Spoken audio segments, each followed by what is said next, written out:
Hello and welcome into the Retirement Playbook, brought to you by Alspaugh Wealth Management. We're here with you every week, dropping new episodes to help you get to and through retirement. As always, I'm joined by my co-host, Mr. Tony Shore. Hello, Tony. Boom. I don't know what that is, but okay. Hello. Hello, Brock Alspaugh. Now, before the show, you were drinking some coffee. I'm going to say 20 to 30 cups. Yep. So our listeners are in for a real treat today. Oh, man, I'm You're telling on you. fire. You better keep up today, folks, because we're rolling today. All right. Listen, I am so excited for today's show. It's going to be a lot of information here that's going to really kind of like hit home for a lot of folks, especially for you folks getting ready to retire in the next 5 to 10 years. But before I get into it, I want you to do one little thing. It's very simple. It's very easy, and it's going to help yourself a lot. It's go to our website.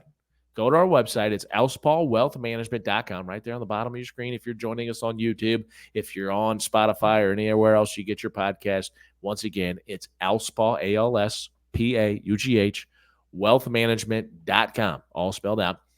And you can check out past shows by topic. So if you're saying, hey, I'm interested in this topic, click. There you go. You got 30 minutes of great information. You also can order my book. It's The Last Paycheck, How to Build Sustainable Retirement Income and Keep Those Paychecks Coming In Once You Retire. That's the goal. That's what everybody wants to do. Order that book. Get started today. But ultimately, folks, if you need help, like the best thing you can do is just go see someone about it, right? And that's what we're here for. So you can actually request a consultation with me on our website as well. Click out the form there and we'll contact you and schedule a time for me to talk to you. So, or you can give us a good old-fashioned phone call, folks. I love it. I still get the newspaper, actual newspaper, not reading online. Give us a call, 573-332-7855. All right, Tony, are you buckled in and ready to go? I am ready. I'm ready to preserve my retirement savings. Been working up the retirement savings. My wife and I have been trying to be diligent with our 401ks, our IRAs, and that's what we're talking about today, right? Okay, so look, here's the deal. You just gave the title of the show. So good job. That is the title of the show. Okay. But here's the deal. When people are heading into retirement, like you got a list, right? You got a list of things you want to do. Yeah. But you maybe don't have the actual plan, right? So you know that you want to travel. Great. How much are we going to spend on that? And how often are you going to do it? You know you want to go see grandkids. Great. How many times a year are you going to do that? And what does it cost? You know you want to do new hobbies, right? Maybe it's something you want to do like pick up golf or something like that. Great. How much are you going to play and how much is that going to cost? My point is we all have do a pretty good job, I think, of establishing goals. Yeah. But what we're talking about today is processes, because processes as to how you reach the goals is the most important thing, okay? It's very good. It's a good start to have goals. But how are you going to do that? How are you going to reach those goals? And again, it's those processes. So we're going to talk about that here today. And so today on this deal, we're going to do 5 tax strategies to preserve your retirement savings, okay? And the first one talks about maxing out your retirement contributions. Okay. So we know that, for 2024, you've got some pretty high limits and they're going to go even higher for next year in 2025. So the point is that if the maximum you can put in because you're over 50 is $30,500, is it a realistic to think that you could put that much money in? I don't know, because I don't know what your situation is. But maxing out is a relative term. A lot of times it's correlated to the actual maximums established by the IRS or ERISA to say that you're maxed out at $8,000 for an IRA if you're over 50. But maxing out means something different to everyone, okay? Yeah. Maxing out means what is the maximum amount that you can put into your 401k and pay yourself first, okay? The whole, if you listen to David Kawasaki, he talks about that, right? He talks about paying yourself first. And by the way, I agree. It's like, hey, pay yourself first. Other things are going to happen, but maybe at a reduced level, right? Maybe you don't eat out as much or drink as much coffee like I have here this morning. Uh, but you get the point, Tony. Yeah. Everybody's maximum is different, but we want you to get to a level that makes sense. What makes sense? To put in a dollar amount, to then get to a lump sum in retirement, to then make income created from that lump sum once you get there. That's what maxing out really truly means, is getting to a point where you have enough built up to create the income to supplement your Social Security. That's what maxing out is, Tony. That's what it is. Yeah, it's putting as much as you possibly can into those accounts and still being able to live comfortably and pay your bills and do things. Maybe you cut back a little bit. Some people might say, well, I just don't have enough to, put that much in. Right. But you know what? There's ways. You can always save. And if you don't ever see it, you never miss it. So if you have it Bingo. taken right out of your check and put into a retirement account, you're going to get used to whatever amount you end up with. You're going to find a way to live on that. And here's the deal. Like, when we talk about putting in, again, the maximum amounts, yeah, okay, fine. But if someone were to ask me, how much should I put in my 401k? I'm going to say, well, I can't answer that. Like, we got to go through the whole planning process to figure that out. It's not as much as you can. Okay, because there's other things that you could do too. It's putting in enough to get to a point and at an age where you have a certain dollar targeted amount, and then you can create income from that. That's and enough income to make your lifestyle needs met and wants, but also that you don't run out of money in the future, right? So it's great to have this large sum of money, but if you spend too much of it in those early years of retirement, then that doesn't make sense either. So it's a very, people think, oh, I'll just put as much as possible. I'll put no, it's a calculated answer that needs a lot of attention. And there's a lot of work that goes into it to figuring out exactly how much you should do. Okay.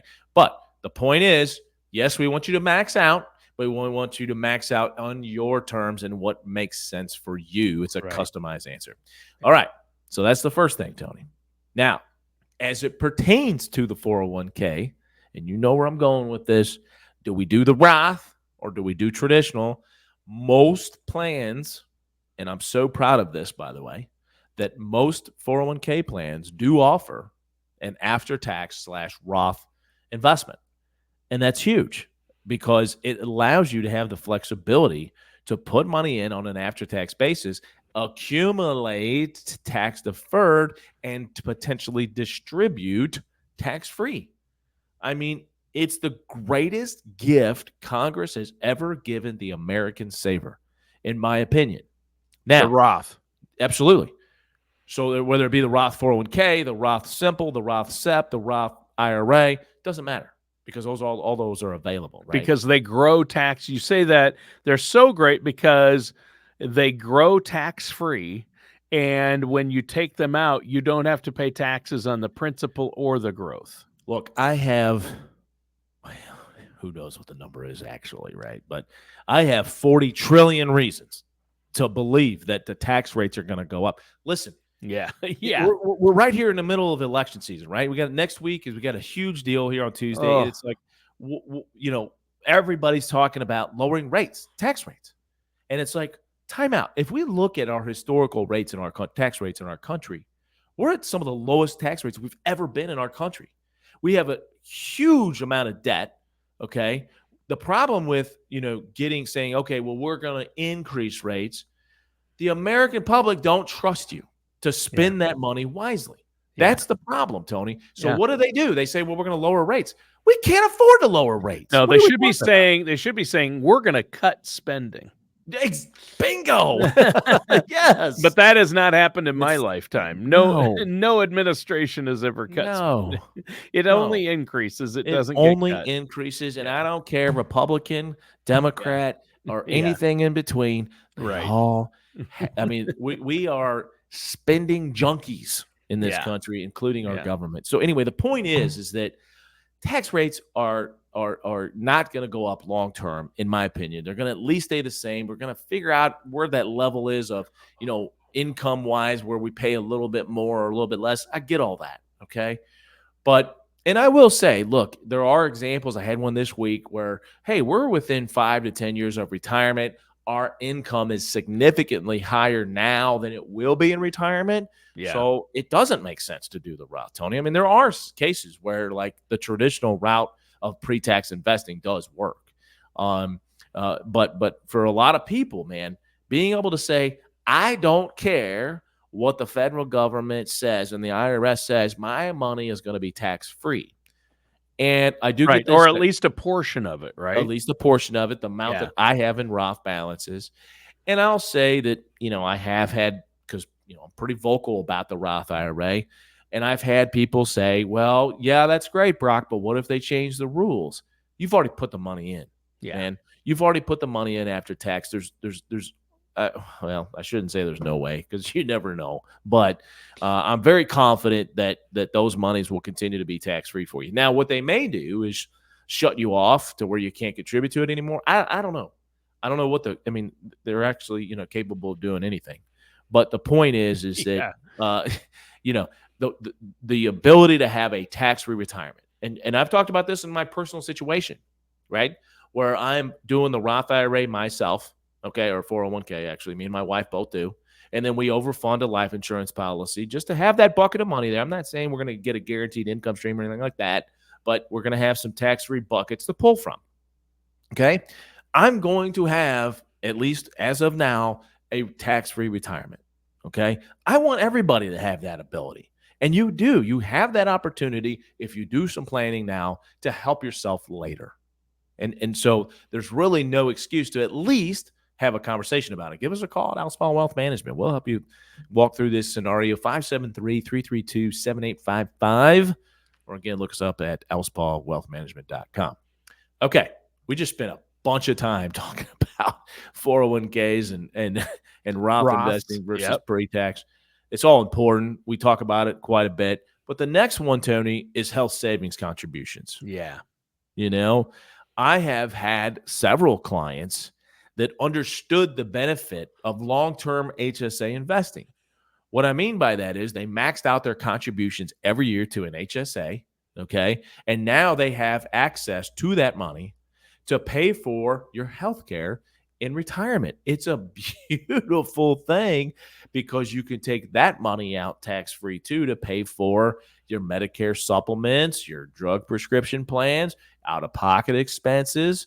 So it's a hugely beneficial deal to as you are in your 50s to max out those HSA contributions if you in fact have an HSA eligible plan at your employer. So a big one there, Tony, that you can take advantage of if it's available for you, and I highly recommend it.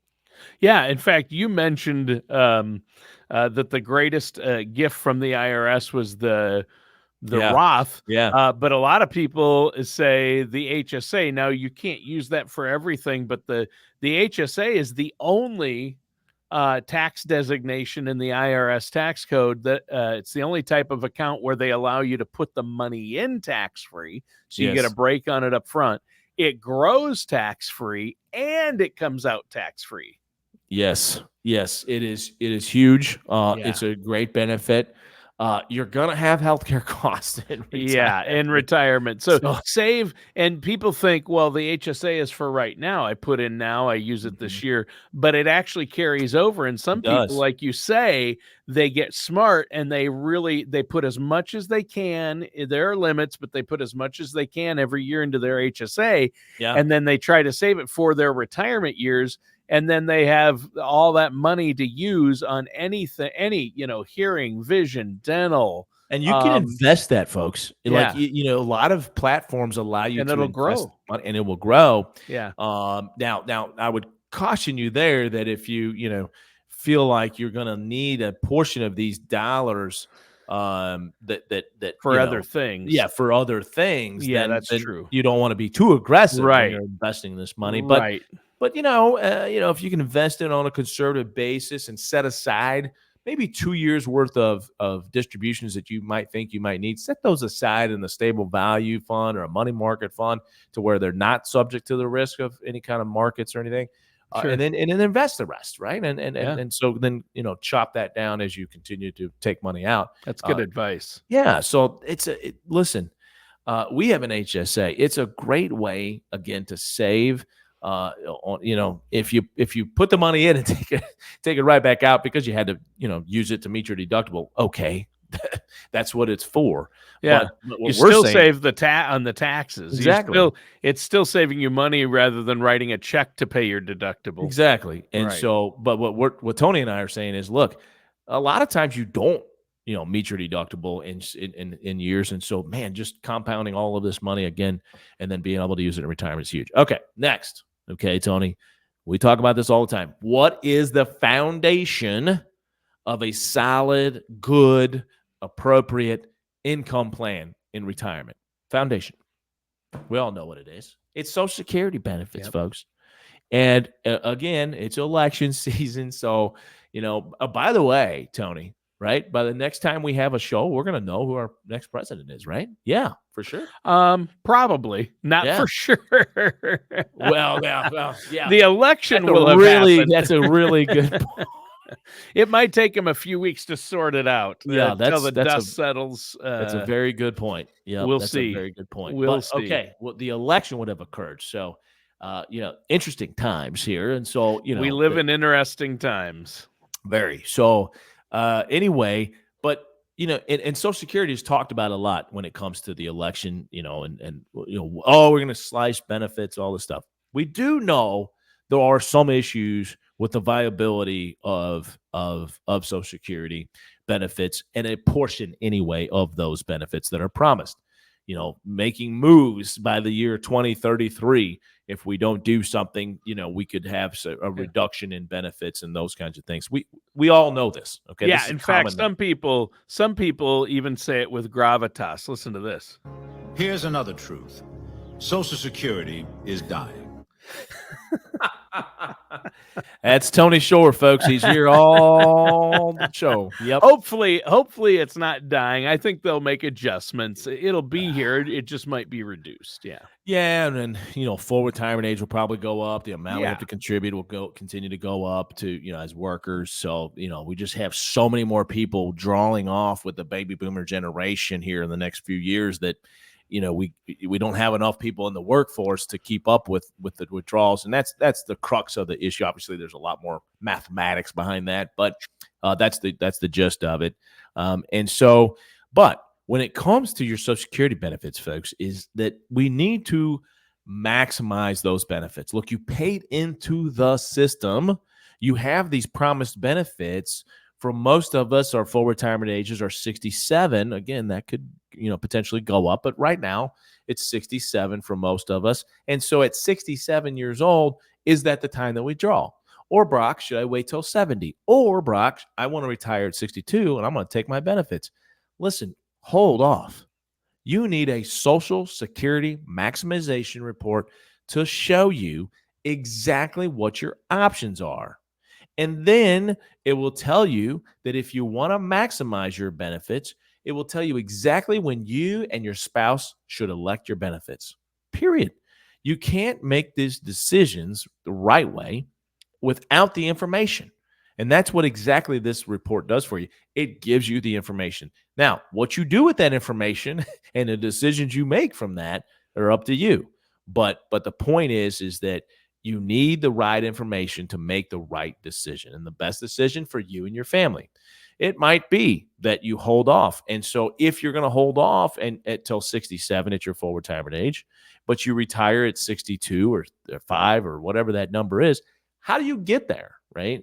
And so holding off on your retirement withdrawals, good idea. But what does that mean? That means you got to have some money set aside in an after-tax account to be able to get you to that full retirement age and get you to that point to be able to take your benefits at that desired age. So we've got to come up with a plan. Again, going back, this is all about planning, making sure that you're maximizing your Social Security benefits and it all works together with all of your other assets that you have. Okay. So And it's, again, like you said, it is the foundation of Mhm. retirement income and retirement income planning for most Americans. And I know it's one of the first things you look at because a lot of people make mistakes when filing for Social Oh, for Security. sure. We've Yeah. done whole shows on that. So Yeah. I want to remind our listeners right now, real quick, before we move on, that Yeah. they can just give you a call and get that Social Security maximization report run if they set up a consultation with Alspaugh Wealth Management. Brock, I know you and your team there would be happy to help them because you can leave tens of thousands, if not hundreds of thousands of dollars on the table if Yes. you don't file at the right time. You can. And excuse me. The difference between just to give people a general understanding of this. Sure. If you wait until you file your benefit age 70, right, your monthly payment will increase 24% from the time your full retirement age, 67 to 70. So in those 3 years, that's an 8% increase per year. Okay. You have other increases. These increases I'm referring to are called delayed retirement credits. So the longer you wait to take your Social Security benefits, the higher your check is every month. But the longer you wait, the fewer checks you get. I understand. People talk about this all the time. But that's the reason that you want to make sure that you make the best decision, because once you make this decision, Tony, that's it, right? That's it. And there are some ways in the first year you got to pay it all back. And, if you change your mind, and it's just a messy mess. But the point is that just make the right decision the first time. And only way to make the right decision is to have all the information available to you. And you can do that, as Tony said. So there you go. Yep. Okay. So we talked about 401k, maxing out your max in your retirement plan contributions. We talked about HSAs, okay, and maxing out that contribution if possible to be able to roll that into retirement and have tax-free distributions pay for your health care in retirement. Huge, huge, huge. Yeah. And then maximizing your Social Security benefits. These are all ways to get ready to preserve your retirement savings. That's what we've talked about today on this show. It is so, so important. Now, there's a lot of other things that go into this. We don't have time to do that today. But the point is that if you understand these three things, and then we add in a few others, and we put this plan together for you, you're going to be set. You're going to have a great retirement. You're going to understand where you're going and how you're going to get there. And that's it. It's establishing the goal and the processes of how to get there. So we would love to help you with that. You can give us a call at Alspaugh Wealth Management, 573-332-7855. Or once again, that web address is alspaughwealthmanagement.com. All right. A great show. And you're right. You have to have that roadmap. It's like the retirement roadmap. Playbook. It's the playbook. Yes, the retirement playbook. It is your plan. And Brock, you're a great coach to have. You want your team to have a great coach. And Alspaugh Wealth Management is there for you. I really appreciate that, Brock. I encourage our listeners, once again, pick up the phone and give Brock a call, 573-332-7855. And Brock, great show today. Listeners and viewers, thanks for tuning in. That does it for today's episode of the Retirement Playbook with our host, the man with the plan, Brock Alspaugh.